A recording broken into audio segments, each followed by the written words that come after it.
Hello everyone, welcome to Score Plus. जैसा कि आप सभी जानते हैं, मैं हूं आपकी केमिस्ट्री एजुकेटर राशि मैम और आप और मैं यहाँ साथ में मिलकर पढ़ते हैं केमिस्ट्री के न्यू कॉन्सेप्ट्स को और अपनी केमिस्ट्री की फाउंडेशन को बनाते हैं सुपर स्ट्रॉन्ग, राइट। तो देखते हैं आज के इस लेक्चर में क्या डिस्कस करने जा रहे हैं हम।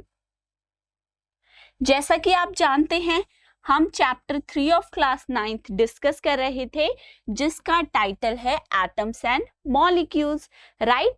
इसके अंदर हमने ये पढ़ा कि वो स्मॉलेस्ट पॉसिबल पार्टिकल जो किसी भी मैटर को बनाता है उसे हम कहते हैं एटम, राइट। और ये भी देखा कि उस एटम का एक स्पेसिफिक एटॉमिक मास होता है जिसे हम निकालते हैं in atomic mass units. Then हमने ये पढ़ा कि मॉलिक्यूल्स भी बनाए जा सकते हैं। और कैसे बनते हैं वो मॉलिक्यूल्स? जब एटम्स केमिकली कंबाइन करते हैं, दे बॉन्डेड टुगेदर। किस वजह से? किसी ना किसी फोर्स ऑफ अट्रैक्शन की वजह से, राइट। तो हमने और भी काफी सारी चीजें देखी, पर आज हम क्या करने वाले हैं? आज हम करेंगे सबसे ज्यादा जरूरी काम। मैम, क्या है जरूरी काम? वही जो पेपर में आने वाले हैं, क्वेश्चंस, राइट। सो क्वेश्चंस की प्रैक्टिस करना बहुत ज्यादा जरूरी है। कैसे क्वेश्चन को समझे और ये पता लगाए कि उसके अंदर क्या पूछा गया है, ये हमें सीखना है। तो शुरू करते हैं अपने फर्स्ट क्वेश्चन से। सबसे पहले क्वेश्चन को ना हमेशा ध्यान से पढ़ा कीजिए, ओके। जब तक ध्यान से क्वेश्चन नहीं पढ़ोगे समझ नहीं आएगा कि क्वेश्चन के अंदर क्या पूछा जा रहा है। इसीलिए अच्छे से, आराम से, रिलैक्स माइंड से सबसे पहले क्वेश्चन पढ़ना है। तो देखते हैं क्या है क्वेश्चन। इन अ रिएक्शन, मतलब एक रिएक्शन के अंदर 5.3 gram of sodium carbonate reacted with 6 gram of acetic acid। 5.3 gram sodium carbonate ने रिएक्शन करी है 6 gram acetic acid के साथ। The products were 2.2 grams of carbon dioxide, 0.9 grams of water and 8.2 gram of sodium acetate. तो ये हमें एक reaction दी गई है बच्चे, जहां पर रिएक्टेंट क्या है वो भी बताया है और उस रिएक्शन में बनने वाले प्रोडक्ट्स क्या हैं वो भी हमें पहले से ही गिवन है। देन उसके साथ क्या दिया गया है? उसके साथ में हमें दिया गया है रिएक्टेंट्स का मास और प्रोडक्ट का मास, ओके। तो अब हमें क्या बताना है? Show that these observations are in agreement with the law of conservation of mass। हमने चैप्टर के अंदर एक लॉ पढ़ा। किसके अंदर? लॉ ऑफ केमिकल कॉम्बिनेशन में दो लॉज थे बच्चे, राइट। पहला लॉ ऑफ कंजर्वेशन ऑफ मास और दूसरा था लॉ ऑफ कांस्टेंट प्रपोर्शन। तो जब हमने लॉ ऑफ कंजर्वेशन ऑफ मास पढ़ा था, वहां पर हमने ये देखा था, लॉ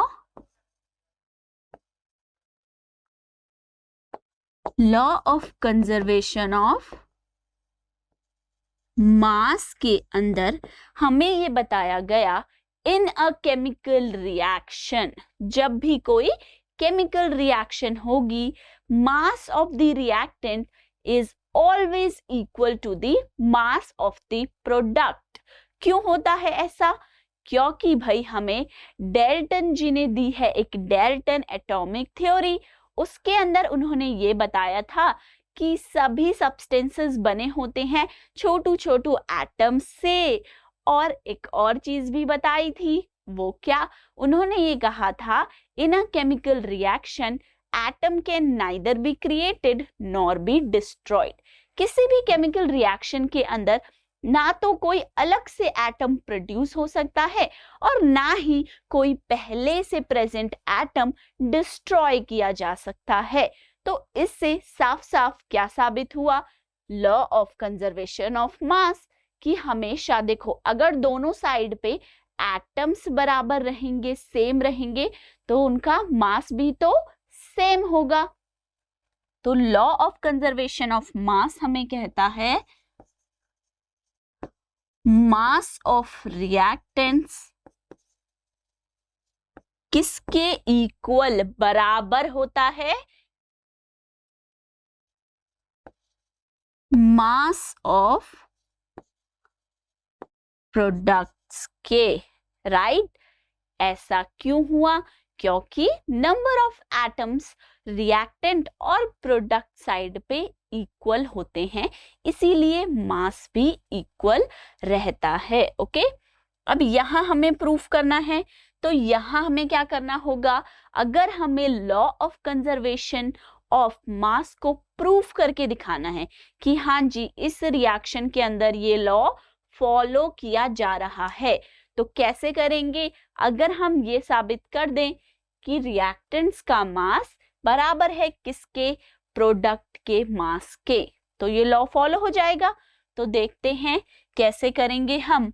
सबसे पहले गिवन मासेस को लिख लेते हैं, राइट। सोडियम कार्बोनेट का हमें दिया गया है 5.3 ग्राम्स मास, एसिटिक एसिड का दिया गया है कितना बच्चे, 6 ग्राम। सोडियम एसीटेट ये रहा देखो 8.2 grams. Then carbon dioxide 2.2 grams and water हमें दिया है 0.9 ग्राम्स। अब क्या करोगे, मास ऑफ रिएक्टेंट निकालोगे, टोटल मास कितना है रिएक्टेंट्स के पास, देन मास ऑफ प्रोडक्ट भी निकालना है, टोटल मास प्रोडक्ट की साइड पे कितना है। तो सबसे पहले निकालते हैं रिएक्टेंट के लिए,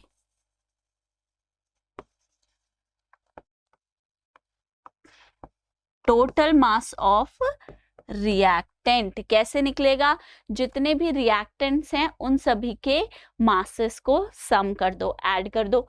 पहले क्या है, sodium carbonate 5.3 plus 6 gram of acetic acid, total कितना आ जाएगा 11.3 ग्राम्स। ओके, अब क्या करोगे, टोटल मास कैलकुलेट करोगे प्रोडक्ट के लिए,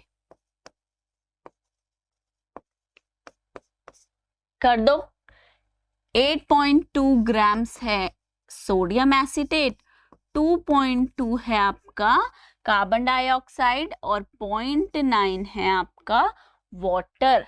तो यहां से भी जब इन तीनों को ऐड करोगे तो क्या आ जाएगा आपके पास 11.3, 9 नहीं 8, 11.3 ग्राम्स। ठीक है, ये आ गया। अब देखो दोनों ही बराबर आ गए, right. Mass of reactant is equal to the mass of product, दोनों इक्वल हैं, तो हम क्या कह सकते हैं, that this equation, this chemical reaction is in agreement with the law of conservation of mass. ये फॉलो करके दिखा रहा है law of conservation of mass को, क्योंकि इस रिएक्शन के अंदर जो टोटल मास है रिएक्टेंट का वो इक्वल है टोटल मास ऑफ प्रोडक्ट्स के। ओके, समझ में आ गया लॉ ऑफ कंजर्वेशन ऑफ मास कैसे हम प्रूफ कर सकते हैं किसी भी गिवन रिएक्शन के लिए। नेक्स्ट क्वेश्चन पे चलते हैं। Hydrogen and oxygen combine in the ratio of 1:8 by mass to form water. Hydrogen और ऑक्सीजन जब भी ये दोनों रिएक्ट करते हैं ये बनाते हैं H2O वाटर, राइट। और इनका रेशियो क्या रहता है बाय मास, वो होता है हमेशा 1:8। कहां पे सीखा था, law of constant proportion, law of constant proportion ने हमें बताया था कि किसी भी कंपाउंड के अंदर जो प्रेजेंट एलिमेंट्स हैं उनका रेशियो बाय मास रेशियो क्या होता है, हमेशा कांस्टेंट रहता है। जैसे कि इसके अंदर हाइड्रोजन और ऑक्सीजन का रेशियो बाय मास है 1:8। किसमें? जब वाटर मॉलिक्यूल बनता है, वाटर मॉलिक्यूल के अंदर। What mass of oxygen gas would be required to react completely with 3 gram of hydrogen gas? अब हमें बताना है कि कितना मास ऑक्सीजन का रिक्वायर्ड होगा अगर हाइड्रोजन का मास है 3 ग्राम्स। सो आपको ये रेशियो पता है।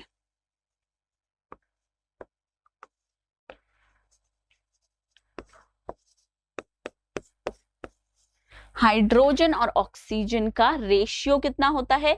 1:8 होता है। अब हमें कितना मास ऑफ हाइड्रोजन दिया गया है? 3 ग्राम्स ऑफ हाइड्रोजन गैस। तो यहां लिख दो 3 ग्राम।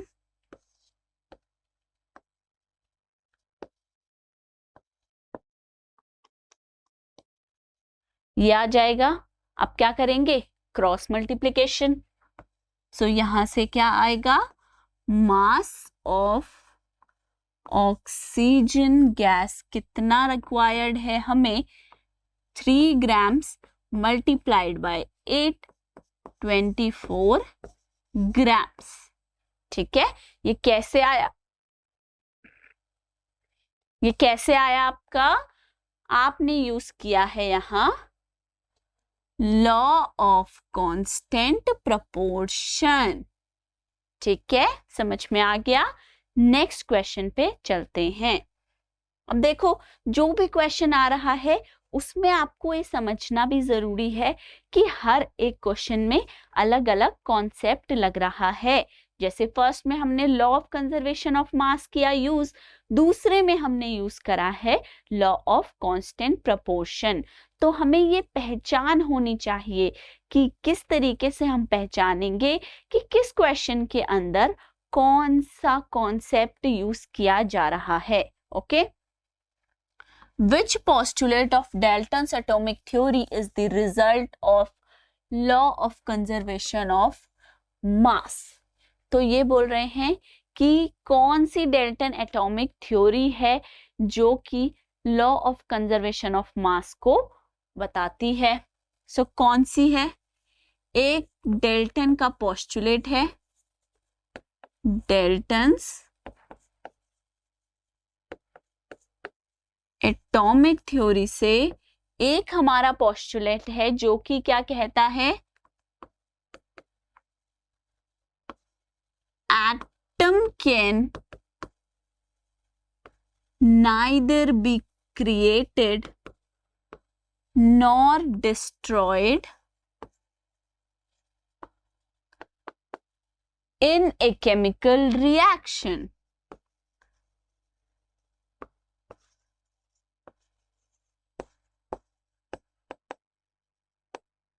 इसका मतलब क्या हुआ मैम? एक हमारी डेल्टन जी ने दी है एटॉमिक थ्योरी, एटम से रिलेटेड एक थ्योरी, जिसमें उन्होंने एटम के बारे में हमें डिफरेंट बातें बताई हैं। जैसे कि एटम है स्मॉलेस्ट पार्टिकल किसी भी मैटर का, राइट। सेकेंड, उन्होंने ये बताया कि किसी भी रिएक्शन के अंदर, कोई भी जब केमिकल रिएक्शन होगी तो कोई भी एटम ना तो आप क्रिएट कर सकते हो, अपने से नया एटम बना दिया आपने, ना ही आप किसी एटम को डिस्ट्रॉय कर सकते हो, तोड़ सकते हो। ओके, तो ये डेल्टन्स एटॉमिक थ्योरी ने बताया था। अब इससे कैसे हमें पता चल रहा है लॉ ऑफ कंजर्वेशन ऑफ मास के बारे में, वो देखते हैं। देखो, इस लॉ के मुताबिक कोई भी रिएक्शन है, फॉर एग्जाम्पल मैंने लिया HCl में NaOH, NaCl और वाटर बनाता है। ठीक है, ये क्या ले ली मैंने? एक एसिड बेस की रिएक्शन ली है। ठीक है, अब यहाँ क्या होगा? देखो, क्योंकि ये डेल्टन्स थ्योरी कहती है atom can neither be created nor be destroyed in a chemical reaction, ना एटम बनेगा और ना ही डिस्ट्रॉय होगा किसी भी केमिकल रिएक्शन में। तो यहां से एक चीज आती है, वो क्या, वो ये number of atom of each element. Reactant side पे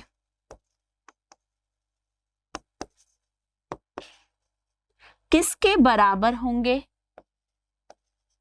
number of atoms of each element on product side. क्योंकि डेल्टन्स एटॉमिक थ्योरी कहती है ना तो एटम्स आप क्रिएट कर सकते हो और ना ही डिस्ट्रॉय कर सकते हो जब भी आप करा रहे हो कोई भी केमिकल रिएक्शन। ओके, तो उसी लिए क्या होना चाहिए, हमेशा इस थ्योरी को फॉलो कराना है भाई। एटम्स हर एक एलिमेंट के जितने रिएक्टेंट के पास हैं उतने ही बराबर होने चाहिए प्रोडक्ट के पास। इस रिएक्शन के अंदर देखते हैं, रिएक्टेंट के पास दो हाइड्रोजन है और प्रोडक्ट के पास भी 2 हाइड्रोजन एटम्स हैं प्रेजेंट। रिएक्टेंट के पास 1 क्लोरीन है, प्रोडक्ट के पास भी 1 क्लोरीन का एटम है। रिएक्टेंट के पास 1 सोडियम एटम है, प्रोडक्ट के पास भी 1 सोडियम एटम है। उसी तरीके से रिएक्टेंट के पास 1 ऑक्सीजन का एटम प्रेजेंट है और प्रोडक्ट में भी वाटर के पास 1 ऑक्सीजन एटम है प्रेजेंट, राइट। तो यहां से हमें क्या पता चला, number of atom of each element reactant side पे प्रोडक्ट साइड पे इक्वल बराबर होते हैं। अब अगर एक बात सोचिए, हमें पता है हर एक एटम का एक एटॉमिक मास होता है, राइट। अगर दोनों साइड पे number of atoms each element के 1 बराबर हैं, तो आप अगर मास निकालेंगे तो वो मास भी तो दोनों साइड पे ऑटोमेटिकली बराबर ही आएगा, क्योंकि एटम्स ही सेम है भाई, तो मास भी इक्वल हो जाएगा। तो इस वजह से क्या होगा,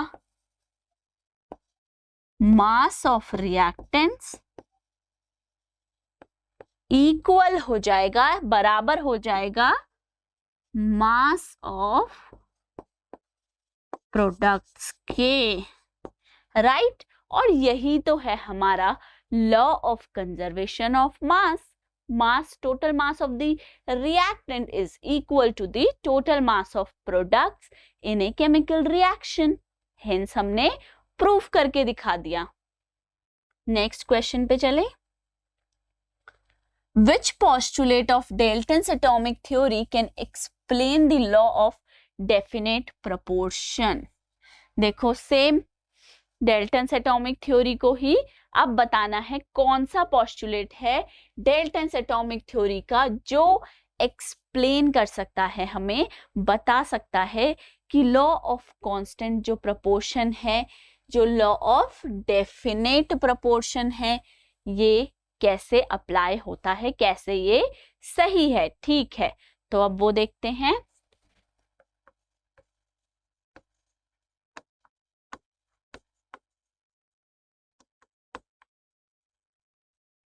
डेल्टन्स एटॉमिक थ्योरी का एक पोस्टुलेट है जो कहता है the kinds and number of atoms in a compound is fixed। क्या कहता है ये पोस्टुलेट कि किसी भी कंपाउंड के अंदर कितने तरीके के एटम्स होंगे, राइट, काइंड्स ऑफ एटम्स, और किस नंबर में प्रेजेंट होंगे, उनके नंबर की 1 है 2 एटम है, वो हमेशा फिक्स्ड रहेगा। फॉर एग्जाम्पल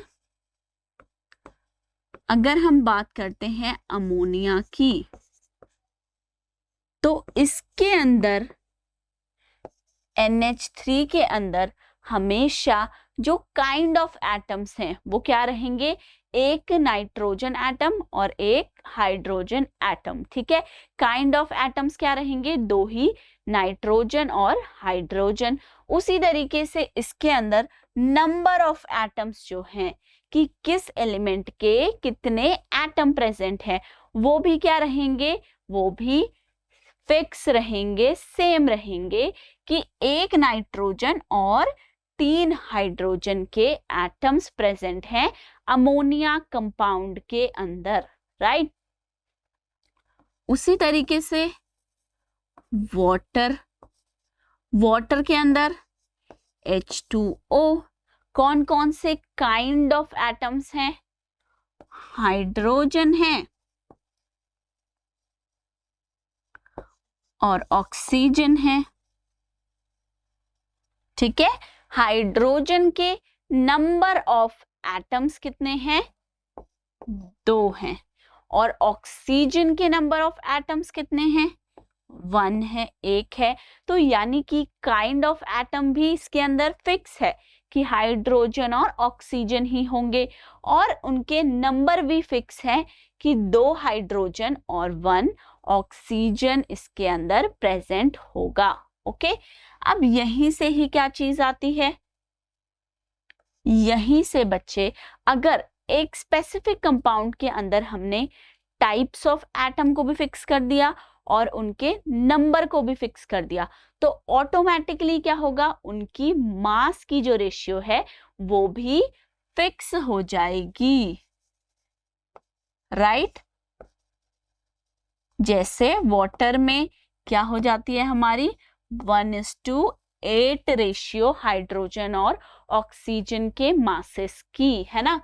तो ये फिक्स क्यों है, क्योंकि ये फिक्स है, मतलब ये रेशियो जो हम मास रेशियो को कहते हैं कि वो कांस्टेंट होता है, right, from law of definite proportion. हम कहते हैं किसी भी कंपाउंड के अंदर जो मास रेशियो है एलिमेंट्स की वो हमेशा फिक्स्ड रहती है, कांस्टेंट रहती है। तो ये मास रेशियो फिक्स्ड क्यों है, क्योंकि एक कंपाउंड के अंदर प्रेजेंट जो एलिमेंट्स हैं उनके number of atoms he fix हैं कि वाटर अगर है तो उसके अंदर 2 ही हाइड्रोजन होंगे और 1 ही ऑक्सीजन भी होगा, राइट।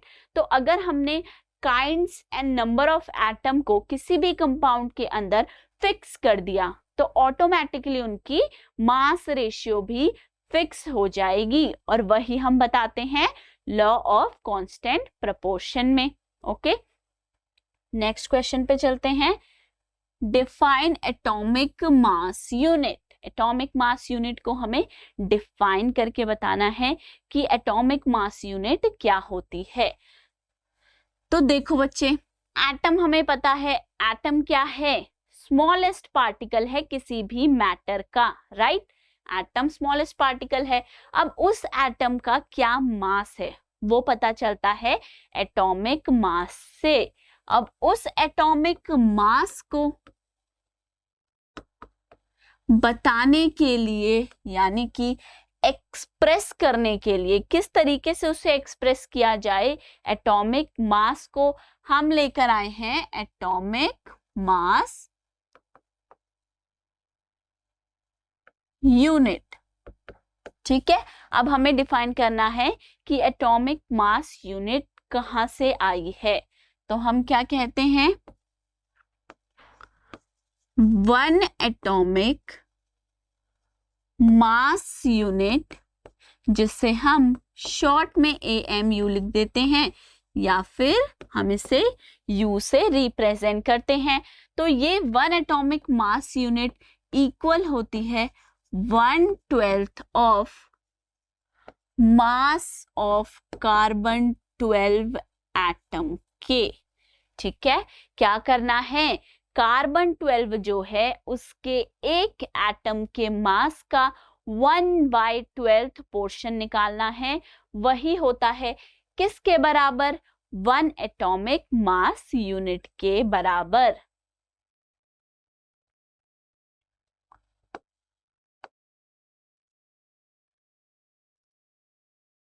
ये हो जाएगी हमारी एटॉमिक मास यूनिट की डेफिनेशन। नेक्स्ट क्वेश्चन पे चलते हैं। Why it is not possible to see atom with naked eyes? आखिर क्यों ऐसा होता है कि हम एटम को अपनी आंखों के सामने देख नहीं पाते? क्यों उन्हें नेक्ड आइज से हम देख नहीं सकते? तो देखिए, इसका आंसर तो बहुत सिंपल है और अगर आप सोचें तो आप खुद भी दे सकते हैं। आखिर वो कौन सी चीजें हैं जिन्हें हम देख नहीं सकते? तो आप कहेंगे बहुत छोटी चीजें, राइट? उन्हीं चीजों को तो नहीं देख पाते जिनका साइज बहुत ज्यादा स्मॉल होता है। तो इसीलिए ही हमें पता है एटम क्या है, राइट बच्चे? एटम क्या है? Smallest possible particle of matter, right? Smallest possible particle किसी भी मैटर के अंदर एटम होता है।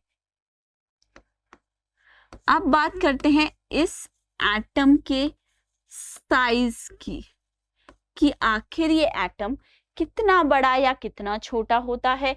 तो हमने चैप्टर के अंदर देखा था atom is very very small in size, right? Atom जो है वो अपने साइज में बेहद ज्यादा छोटा है, बहुत छोटा है। कितना छोटा है?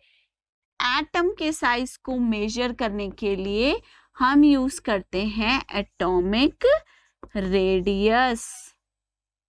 ओके, तो एटॉमिक रेडियस जनरली जो एटम्स के लिए आती है वो किस में मेजर की जाती है?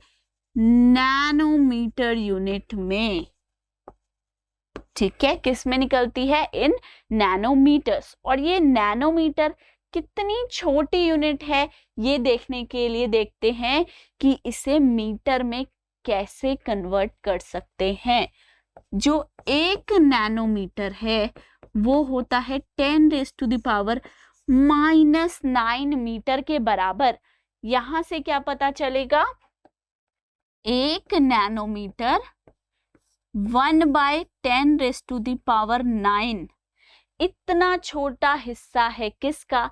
1 मीटर का, जिसे हम इमेजिन तक नहीं कर सकते। इतना ज्यादा छोटा साइज है which is beyond our imagination. तो इतना ज्यादा छोटा साइज अगर है बच्चे, तो उसे हम अपनी नेक्ड आइज से देख पाए, ये तो पॉसिबल ही नहीं है। तो इसीलिए हम एटम्स को नहीं देख पाते from our naked eyes. Next question पे चलते हैं। Write down the formula of. अब क्या करना है? केमिकल फॉर्मूला लिखना है। जो जो हमें डिफरेंट कंपाउंड्स दिए गए हैं उनके लिए हमें केमिकल फॉर्मूला बनाना है।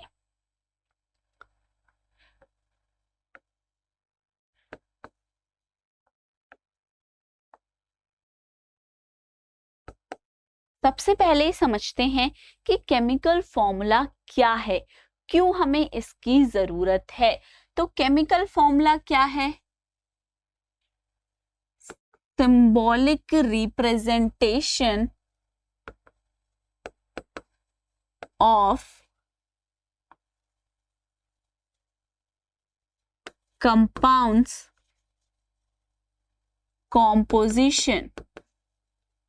मतलब किसी भी कंपाउंड की कॉम्पोजिशन को दिखाने के लिए जो हम सिंबॉलिक रिप्रेजेंटेशन, सिंबल्स कहाँ से आते हैं बच्चे? हर एक एलिमेंट का एक सिंबल होता है जिससे हम यूज करते हैं उस एलिमेंट को रिप्रेजेंट करने के लिए। तो केमिकल फॉर्मूला कैसे बनता है? इन्हीं सिंबल्स और वैलेंसी की मदद से। किसकी मदद से? एक तो एलिमेंट्स के जो सिंबल हैं और दूसरा जो एलिमेंट्स की वैलेंसीज हैं उससे मिलकर बनता है हमारा कोई भी केमिकल फॉर्मूला। इन दो चीजों की हमें मदद की जरूरत रहती है। केमिकल फॉर्मूला क्यों जरूरी है ये समझते हैं। सपोज करो आपके सामने मैं लाकर एक डिश रख दूं और कहूं जरा पहचानिए इसके अंदर कौन कौन से इंग्रेडिएंट्स मैंने डाले हैं, राइट। तो मे बी आप नहीं पहचान पाए क्योंकि आपको कोई इंग्रेडिएंट अलग से नहीं दिख रहे होंगे। फॉर एग्जाम्पल यहीं पे हम एक और एग्जाम्पल लेंगे।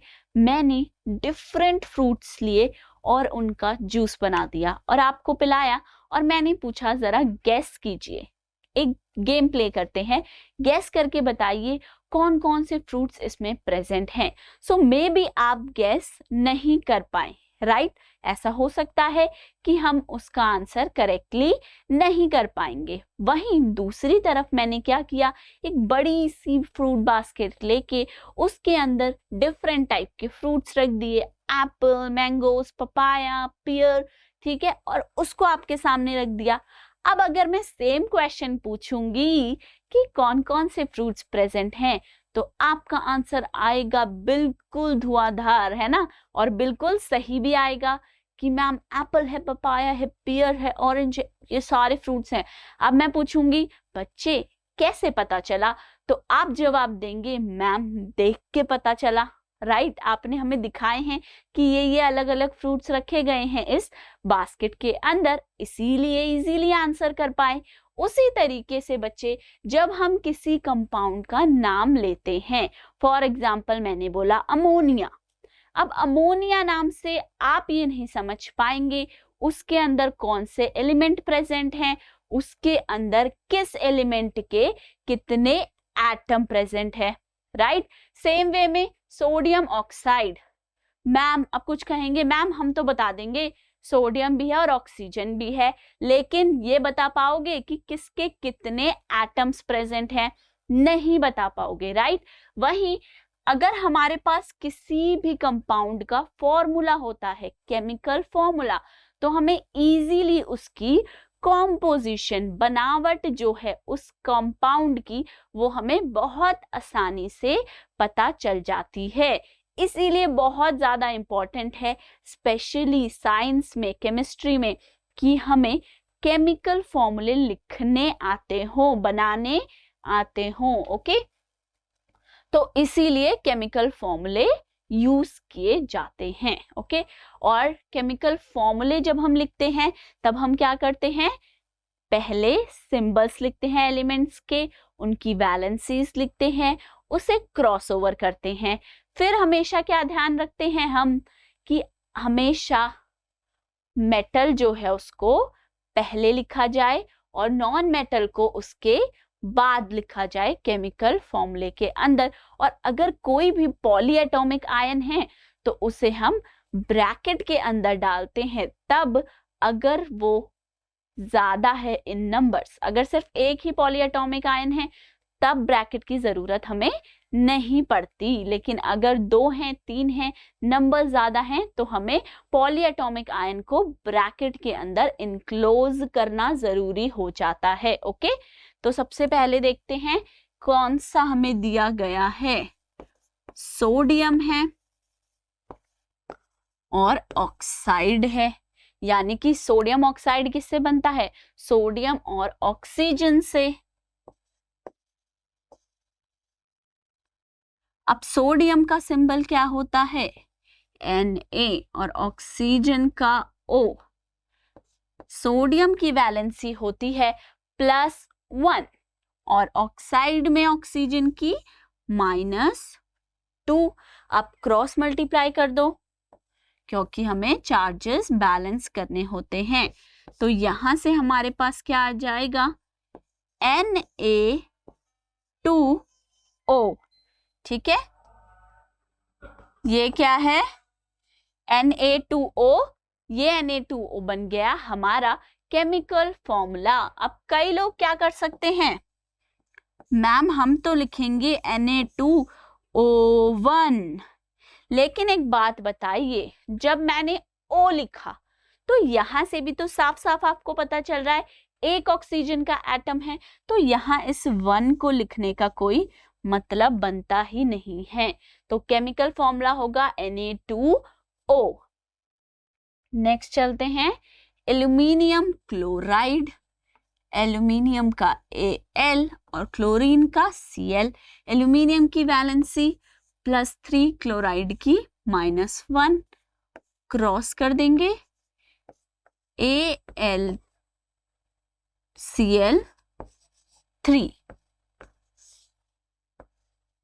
क्या आ जाएगा हमारे पास AlCl3। किसका फॉर्मूला है?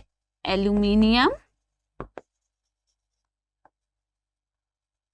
Chloride AlCl3। नेक्स्ट चलते हैं सोडियम सल्फाइड, सोडियम का क्या सिंबल है? Na, और सल्फाइड मतलब सल्फर, सल्फाइड एनायन जब बनाता है तो उसकी वैलेंसी रहती है -2 और सोडियम की +1, क्रॉस मल्टीप्लिकेशन करेंगे Na2S, सोडियम सल्फाइड। नेक्स्ट चले मैग्नीशियम हाइड्रोक्साइड, देखो हाइड्रोक्साइड आ गया, हाइड्रोक्साइड क्या है?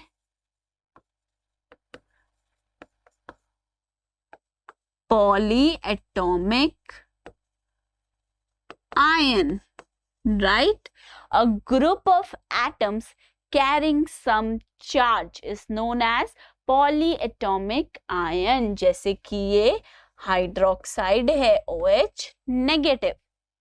अब फॉर्मूला बनाते हैं magnesium hydroxide, magnesium +2 hydroxide -1, cross multiply करेंगे MgOH2। अब जरा बताइए क्या ये फॉर्मूला सही है? जल्दी बताइए, क्या ये सही है, करेक्ट है? क्या होगा जवाब? नहीं, ये रॉन्ग है। क्यों रॉन्ग है? जब भी हम कोई पॉलीएटॉमिक को ले रहे हैं तो जब मैंने इसके साथ 2 मल्टीप्लाई कर दिया बच्चे, तो उसका मतलब होगा O का भी ट्वाइस हुआ है और H का भी ट्वाइस हुआ है, राइट?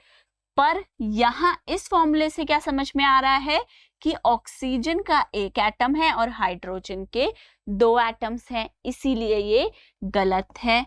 हम क्या लिखेंगे? MgOH को, जो कि पॉलीएटॉमिक आयन है, क्योंकि ये यहाँ एक नहीं है बल्कि 2 है, तो इसे ब्रैकेट में इनक्लोज करके यहाँ पे 2 लगाया जाएगा, ठीक है? ये सही फॉर्मूला है। फॉर एग्जाम्पल यहीं पे देखिए, अगर आपको सोडियम हाइड्रोक्साइड पूछा जाए,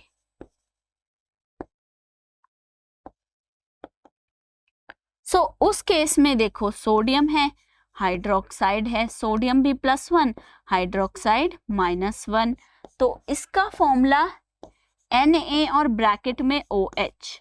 अब यहाँ पे जो Na के साथ हमने ब्रैकेट में OH लगाया है, उसका कोई सेंस, कोई मतलब बन ही नहीं रहा है, क्योंकि OH यहाँ पे जो पॉलीएटॉमिक आयन है वो सिर्फ एक है, राइट?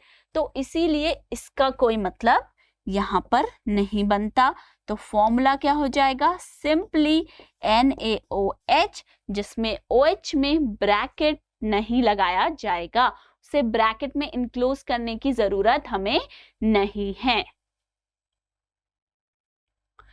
आज के लेक्चर में इतना ही। नेक्स्ट लेक्चर में और भी बहुत सारे क्वेश्चंस हैं इस चैप्टर के अंदर, जिन्हें अमेजिंग तरीके से डिटेल में हम लोग डिस्कस करेंगे। Okay, thank you so much.